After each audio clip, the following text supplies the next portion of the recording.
Welcome back to another episode of Rethink Real Estate. Today we have Mark Willis. Now, Mark Willis is from Lake Growth. Now, he is a financial planner, and it's funny on this episode is that we were talking about alternatives because one of the things that has definitely become apparent is that, retirement planning is not something that many of the realtors do, and I think it's something that is missed within the industry. Some of the bigger companies, they definitely offer retirement plans, but there was a thing that Iman brought out saying that it has a less than 1% adoption rate of people actually contributing to it. So anyway, Mark and I go through a few things, and him being a financial planner is that obviously whole life insurance came up again, and from some of the other planners that we've had on the episode. And I got an opportunity because I'm in the middle of my whole life policy questioning whether it's right or wrong to actually ask some questions and get some clarity on it and really dive deep into the nitty gritty with it as well from the perspective. And I think it really does make a lot of sense if we have fluctuating incomes on a 1099 perspective. So all in all, we dive into it. Mark was really kind to just run into that topic for me. It was really more of a planning session and a reconvincing session for me that maybe I am doing the right thing, because it's a very big commitment for us on a monthly basis, Calista and I. And we question it on a very regular basis because of the size of the commitment and whether or not it's right or wrong. But again, still going through that, I always question an investment to make sure that it's the right thing to do, but there's some stability in this. Hopefully the episode helps. Mark's information is there if you want to explore it any further. Thanks for tuning in. Welcome to Rethink Real Estate. My name is Ben Brady, and this is a real estate podcast aimed to deliver sales strategies, marketing tips, and business insights from industry experts and myself to build a listing-focused business for the future. Let's get into it. Well, Mark, welcome to Rethink Real Estate. Thank you, Ben. Thanks for having me on. So for anybody that's just tuning into the episode, why should they hang around? What would they learn today? Such a great start question. It's important your time, and thank you for spending this time. The best thing I can say is if you're, like most, having trouble with consistent income, helping you through the fat months and the lean months of your business, we're going to talk about a strategy that's going to help revolutionize how you manage your cash flow and also prepare for retirement to maximize your income at the same time. I really wanted a chance to double click on this with you, Mark, because it is something that is ultimately forgotten all in all. We have done episodes in the past with people where it's been about, buying real estate as you go, like in order to have income property or opportunities for that in the future. But I often find that real estate agents are like plumbers. Usually a plumber has leaky pipes, okay? Right. That real estate agents typically are not investing for themselves along the way because they're so focused on their clients. And the ups and downs of that income don't typically make them think too far into the future. So I guess that what are some of the strategies for 1099 independent contractors that have fluctuating income that can put in place in order to help with that retirement element? It's so true. Most 1099 contractors are not handed a 401k on the day they plan to start working. And by the way, as a certified financial planner, I'm going to make the controversial statement that the 401k has been an abject failure even for those that have one. Really? In fact, the father of the 401k, Ted Benna, in 1981, he kind of discovered this part of the tax law, the 401 subsection K, started offering it to his consultant clients. He now says that it should be abolished, that it should be destroyed, that it's become a, quote, monster. And I agree. I think in general, the 401k has no guarantees. It has fees that can destroy a third of your life savings, according to the Department of Labor. Tax deferral sounds beautiful and nice and sweet today, but what does the word deferral mean? It just means we're pushing the problem into a much more taxable future. And the last and most important is no one knows how long we're going to live. So we have no idea exactly how much we should take out of our 401k when it's finally time to live in our golden years. In fact, the most recent research, according to the Employee Benefit Research Institute, says that the average retiree is going to outlive his or her savings by over a decade. Yeah. Do you know, it's funny, I'm going through this at the moment. My grandparents, my grandfather retired in Australia. It's a real thing to retire early. It's like an accomplishment. And I think he retired at 58. And now when I say retired, then obviously he did some consulting work and whatever it may be because he got bored, of course.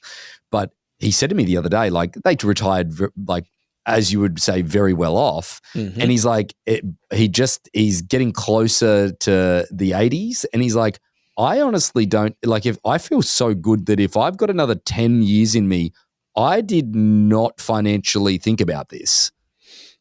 Right. Yeah, it's phenomenal. But the majority of retirees who are now 65 today will live, at least one spouse will live past age 90. And very few of us are planning for that sort of reality. I want to live a good, healthy, long life, but will my money outlast me, or will I, unfortunately, outlast my money? This is the number one fear, according to AARP. The number one fear of retirees is not even death. It's outliving their money. Wow. And so, there's that out there. But most people listening to this, realtors and more, are probably like, yeah, Mark, those are great problems for future me to deal with. But right now, how am I going to cover the 3 months in between my next deal? Yeah. And so we need to find a solution for the 1099 today, the contractor, the business owner, the solopreneur today, as we get ready for that golden age in the future. So, and part of the work we do and specialize with our clients is helping to solve exactly that problem. Okay. Right. Now, I want to go back to the statement that you said that 401k, the gentleman who created it would get rid of it at this point. Is that, what are the alternatives? Like, let's talk alternatives here. Let's talk the strategy around that. Because again, as somebody that has quite a lot of money in his 401k, I'm panicking a touch on the other end of this, but yeah. Well, I don't mean to cause ease or anything there, Ben. Oh, it's good. But, it's good. Yeah. It's good clickbait, Mark. Let's sure. Let's be honest.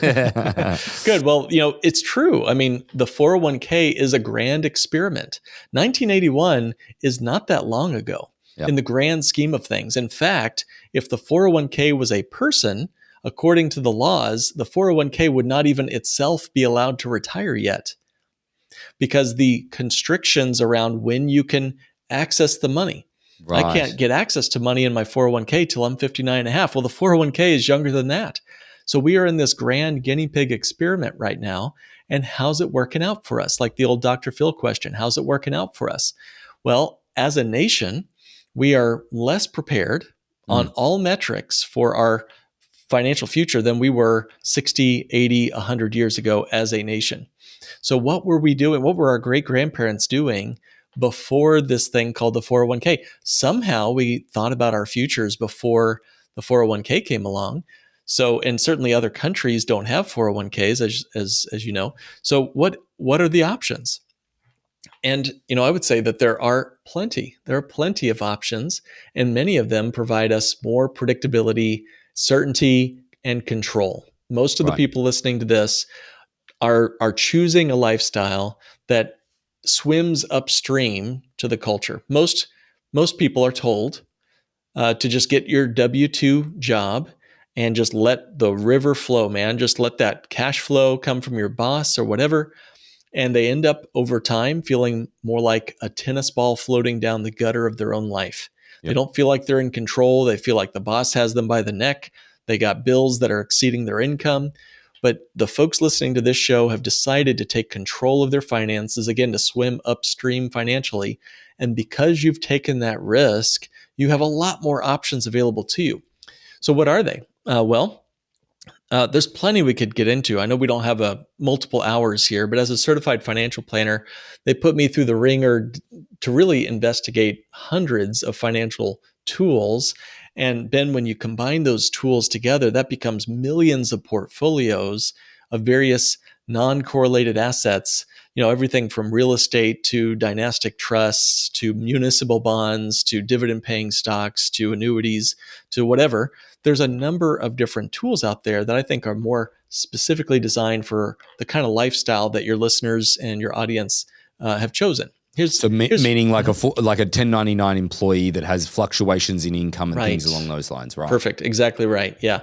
I mean, there's no predictability sometimes, especially when you're just getting started in any business, to have any kind of regular income stream.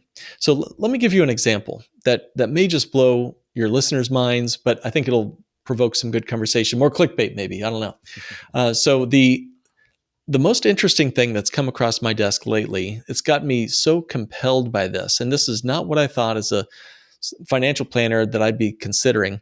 But of all things, Ben, a modernized form of dividend-paying whole life insurance does do some of the tactics and approaches that I'm looking for, and a lot of my business owner clients are looking for to help in their working years. Now, we'll get to retirement soon, but let me just talk about what this type of life insurance lets us do. And we're going to refer to it as bank on yourself designed whole life, because I have to say right up front, I was very biased against whole life insurance or any kind of cash value insurance when I first stumbled across this. I had been brought up to listen to Dave Ramsey and kind of had the oh so average modern buy term and invest the rest kind of approach. Well, Mark, I want to give you some context here because I think this will lead to really good conversation. I have a substantial amount of whole life insurance, right? Great. And I'm going through this factor at the moment that I've gradually. So we started it when I was 30. And ultimately, I'm now turning 36, so it's coming into some maturity, and I'm starting to get some real cash value within it at the moment. But I've spent the better part of 6 years contributing an exceptional amount of money every single month that has, that has at times aggravated me. Now, don't get me wrong, my financial planner and a good friend of mine's financial planner. Well, the benefit I've got is I've got a very good friend of mine that's on the same journey as me, that we did it all at the same time. And him and I are talking about this. Like, I run my own spreadsheet that I'm at the moment at least $150,000 in deficit to what I've paid versus what my cash value is. Now, that is an incredibly hard thing to stomach at times because of the volume that goes out on a monthly or yearly basis versus what it increases by. Now, I know that this is the long game and I need to hasten slowly and everything along those lines, but this is quite literally a conversation that I have set up with my financial planner in 2 weeks' time, because we converted some more life insurance, and then I just had a thought about it, and I turned around and said, look, no, within the cancellation period, I'm like, no, I'm good. Like, I'm literally spending an egregious amount of money every month on this, so I don't need to add any more to it. Like, I'm just going to leave it there, and I'm going to buy, and we bought another long-term hold property in Nashville. So, and there's something to be said about this psychology element of this, Mark, that I'd love to talk to you about deeper. And this is another question in all of this, is that there is something to be said about the human nature side of things, where I can go physically touch and hold the thing that I just bought in Nashville, but my life insurance, I can't. It's just the balance, and it's different, So again, I'd love to walk through this with you a little bit further. Please. Oh, no, I'm so glad that we can have this elevated conversation. I think your listeners will have a better experience. So for those that aren't familiar, I'll briefly go over what this asset is, and then I'll compare that to, say, a rental property, because there's actually a lot of overlap there. So a whole life insurance contract is life insurance. It is what it sounds like. There's a death benefit associated, but unlike term insurance, there's a living benefit connected to it as well. That's known as the cash value, which, Ben, I know you're familiar with. And so that cash value is the important part that I want to focus on for today, and what it has to do with realtors and folks that are starting their business. The cash value grows on a guaranteed basis every single year. Every year, no matter what the stock market's doing, no matter what the real estate market is doing. I know that my net worth in those policies will grow on a contractually guaranteed basis every single year, and at a faster and larger dollar amount every single year. Not even my car gets better gas mileage every year, okay? So the fact that my cash value in my policy is growing more efficiently every year is jaw-dropping. So we could stop right there. What else in the financial portfolio grows guaranteed? And it's not just a pittance like a savings account. It's a decent, reasonable, boring, some people say, reasonable, moderate cash equivalent return, which I'm happy with. And that's the part of this that sort of is the part that you get mixed up with. And there's definitely I can speak to the other side of the emotional element of it, is it's like, because I think that the average for us so far has been between 4% and 6%, somewhere along those lines, which is reasonable. Right. However, the one thing that I will say is that you think to yourself, you're like, well, I could go get a way better return on that money. Absolutely. I hope you could. Yeah. But that being said, the effort of going, like, so we compare, we do flip properties as well. We compare it to going and doing a flip, going and finding the deal, doing the research, acquiring the property, going through, and then the hidden things and time and all that, like the effort that goes into getting a better percentage is sometimes a little that is unrealized. Like I can't do that. I have a full-time job. I run a company. I can't do that with the flip. So that limits the volume that I can do, and it limits the turn of the money that I can have. So that's another thing where I've looked at it in the past, and you go through these cycles of that. Oh, that's a bullshit return. I don't want that return. It's so little, but then you're like, yeah, but I did nothing apart from just put the money in. And I would even maybe classify this not as an investment at all. I would consider this more to the cash side of my portfolio. And I'll explain why I say that in just a minute, because I agree with you. Now, keep in mind for those listening, that is a tax-free return. So if I'm getting 5%, let's say in a whole life policy, I'd have to earn 8% in a 401k or some sort of taxable brokerage account. So that's something there. Plus, there's no investment fees on the whole life. You'd have to get 9% because there's going to literally be a 1% fee on your brokerage account or your 401k, or even a rental property has property taxes. And what's the 5 T's of real estate? Trash, toilets, termites, taxes, and tenants. Yeah, so exactly. There's all of that, as you said, you got to go find the deals. But here's where things get really interesting. Now that I've got this liquid, accessible, permanently increasing cash value, I forgot to mention, this is liquid and available to us even before some magical age 59 and a half.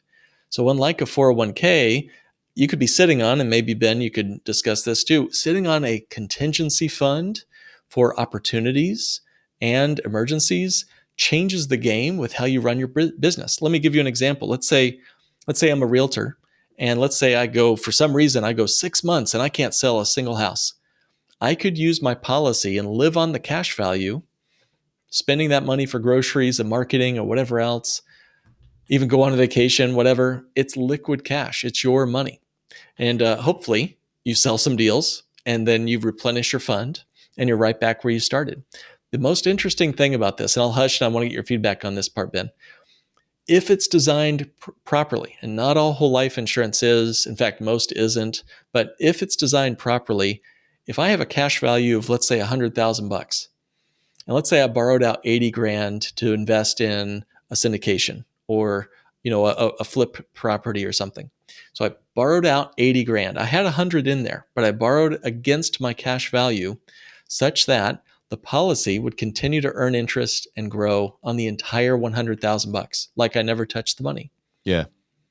So now I'm faced with this opportunity to get that middle single digit return in my policy, uninterrupted compounding growth, accessing it while putting it to work over in the flip that I found, or the real estate deal, or investing in my business, or sending my daughter to college, or whatever else you might want to use the money for. Now we can do 2 things with the same dollar. How much more effective would we be as business owners or even real estate investors or more if we had a tool like that?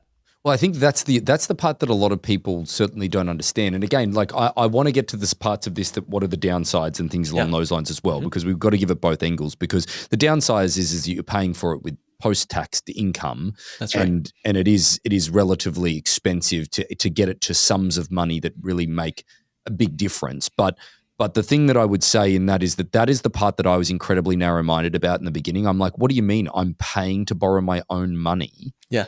And because it does come with a debt service against it on a yearly perspective. That's right. But that being said is that it still grows. So I take the $100,000 out, it still grows. So therefore I could have a really bad investment of something that only returns me 5%, but ultimately I've gotten my 3, 4, 5, 6% return on it regardless anyway. So I think that's an important element that people don't typically understand. Sorry. No, I want to just underline and appreciate everything you said there. You're right. These are long-term financial tools. There is, a large amount that's going into the policy. It is sort of like owning a property. The more you pay down the mortgage, the more equity you build up, of course. Yeah. But it is still a lot of cash outlay, more so than buying cheap term insurance, which nothing wrong with term insurance either, by the way, but it's renting the life insurance policy. And you're right. There's a sense that we're borrowing to pay our own money. What's this about? Let me tell you a quick story, because I literally just got off the phone with someone. He's a client. He's been a client for some time. He has a policy that's about $104,000 of cash value, and his loan at the time that we just spoke was $53,000. So we looked at his payment. He was choosing to repay his loan at $1,000 a month. So that's a cool word, choosing. He's in control of how he repays this loan. He's got all the control cards. There's no Right. banker or insurance company telling him what to do. But he's repaying this loan at $1,000 a month. We ran the numbers, and he'll pay about $6,000 of total loan interest over 5 years to get that loan all the way paid down. And if folks are listening and doing the math, that's about a 2.2% APR. Yeah. Not bad. Not bad. Meanwhile, and we just presumed he would stop paying premiums to kind of clear the air here, but we just took his 104 grand, grew it compounded at 5%. He'll earn about $32,000 on his cash value if he paid no more money into it. Yep. So we just did the math there. Hey, if I gave you if you gave me $6,000 and I gave you back $32,000, is that a good deal? Was the question he and I talked about. So you're right. It's not a cure-all. You still have to be a good saver. There are still considerations. Certainly, you want to make sure it's a well-rounded plan and it's built properly, and that you're patient with this tool, because it's not a get-rich-quick scheme. Yeah. But even if just 10% of realtors did this, how might that impact their emotional state and their assurance that they're going to make it to retirement when the time comes? Well, Mark, I think that I want to double down on this while you're saying that. I haven't thought about it as much, but while you're saying it, it's come to me here is that I know a great deal of realtors, like they make a great deal of money, but when it is lean, usually they have a property, they have equity in that property, and they use a line of credit in order to live here, there, and everywhere. But the interest rate on that line of credit on their property is variable, and also it's like I refinanced mine the other day because it's like someone's like, I can get you a better deal for 2 points, and it was still 7.3%, which is great at the moment. And I'm like, oh, I'll take that, no problem. And that's the part of this that a lot of people don't understand as much. Now, the thing I want to just talk about quickly is the lump sums that can go into your whole life insurance, because my buddy, as I mentioned, I choose to pay it monthly. I prefer to pay it monthly. I pay a little bit more every year because of that. He likes to, because I have a little bit more of a stable income stream with my management element of and owning of the company. He's an actual realtor, and his income definitely fluctuates at a high level. But the reality is like he chooses to pay his policy amount for the year up front. And it was funny, he's done this at the same time as me, and where we sort of have calmed down a little bit on how much we spend and how much we've got in there, is that he put in X amount and he doubled the cash value. So what he paid, he basically got straight back in cash value within his policy. Yeah. And then that was last year. This year, he's like, I'm done with this. I just don't want to do it anymore. But what happened that got him back on the train was he borrowed the annual premium or annual amount from the whole life, and then contributed it as a payment, and his whole life again went more than double. Yeah. So essentially, like, he's taken money out and it's increased. Like it was very interesting to see. I know that I probably haven't been very eloquent in the way that I've articulated that in any way, shape, or form. So that was actually very good. Yeah. Some people might be confused, but it is the one thing that I think that if we went to some of the downsides to it, is that it is, from a cash flow perspective, what I pay is almost as much as my mortgage on my house. Okay. And we live in Southern California, there's a pretty high average sale price here. And the reality is we've chosen to gear it that way based on what the cash value was going to be for the term. I think it's 25 years is what I will contribute into it. Does that sound about right? Yeah, every person has a different plan. Mm-hmm. So folks don't have to do a monthly amount. They don't have to do a large amount. They can start at a small number. We have folks doing $300 a month, and we have other folks doing $3 million a year. Yep. And you're right, it is post-tax. Now, some people think that's a problem. I agree. You're paying your taxes now, but remember, you either pay tax on the seed or the harvest. Mm-hmm. A 401k will be taxed in the future. And I like to ask clients, I say, do you believe taxes will go down or up over your lifetime? I don't care about this election or the next one. I'm talking long term, 50 years, 80 years, whatever. Where do you think taxes are going in this country? And they all say they're going up. Mm. So even if taxes go up just by 1%, mathematically, what sense does it make to defer my taxes? Mm. Shouldn't I pay my taxes today on the seed so my harvest, you might say, is tax free? Yeah. Yeah. So, Yeah. you're right, though. It takes a commitment Mhm. of our cash flow. So these are considerations you want to look at before diving in. Can I ask a quick question while we've sort of drawing to the end? I don't want to go over our time limit here, but the question that sort of just popped in my head and I hadn't thought of. You mentioned cash, like it's like cash in your portfolio, your cash holdings within your portfolio. Obviously, it does grow from a guaranteed amount regardless of what is happening. From the high inflation years, obviously cash sitting in your bank, is a diminishing return when it comes to the inflation side of what we've seen over the last number of years. Now, if you average that out, it probably isn't anywhere near something to be worried about. But is that something to worry about? Your concern of inflation and how that might impact one of these policies? That's correct. Yeah. Yeah. So, yes, I guess I would say this is one of the nice things. And going back to the history of the 401k and how young it is, we can go back 200 years and these whole life policies were around. Mhm. So the nice thing is we can look at previous moments in our world and country's history where interest rates spiked. So look back to 1979, 80, 81. Mortgage rates, what were they? They got up Oh, to 18, 20 something something percent. crazy. Yeah. Yeah. Yeah. Yeah. Interest rates and specifically dividends on whole life policies usually trail and watch and follow and lag behind the overall prevailing interest rates. So interest dividends on whole life policies in those years were in the teens and late teens and low 20s. Okay. So over time, and it usually lags by about 2 or 3 years. So the world interest rates go up. Noticeably, my dividends on my whole life policies and for my clients, they're starting to grow as well. Right. So it's sort of it's a slow to go up and it's a slow to go down roller coaster, you might say.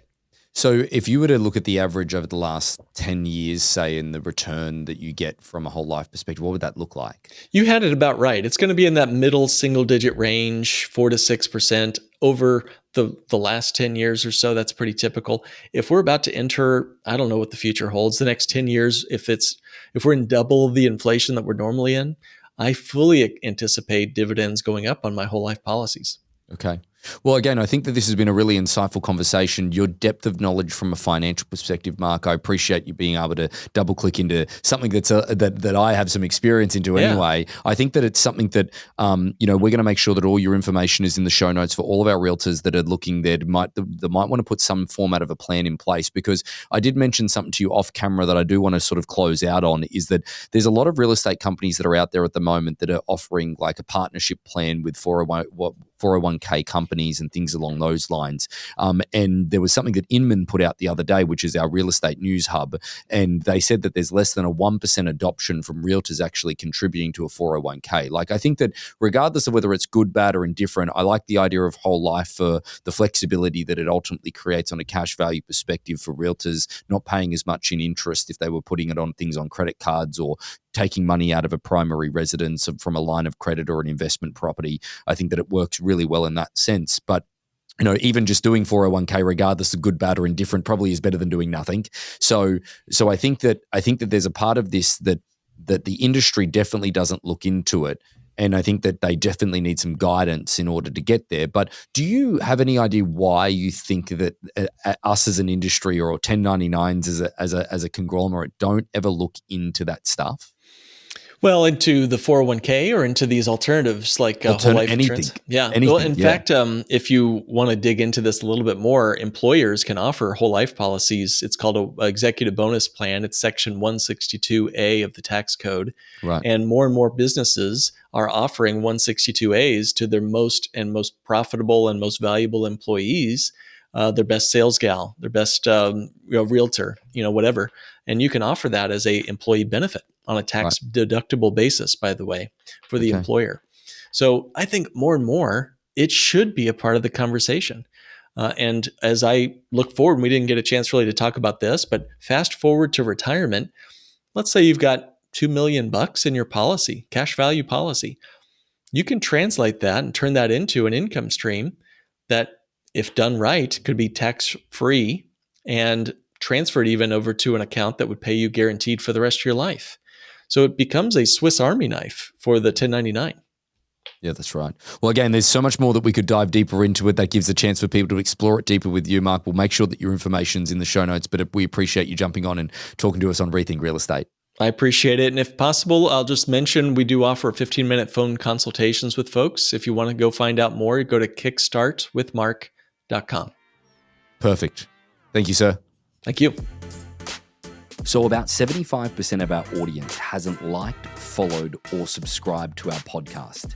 It would mean the world to us, and it would help this podcast more than you know to expand our reach if you were to like, follow, or subscribe on any of the platforms that you're watching or listening on. Thanks again.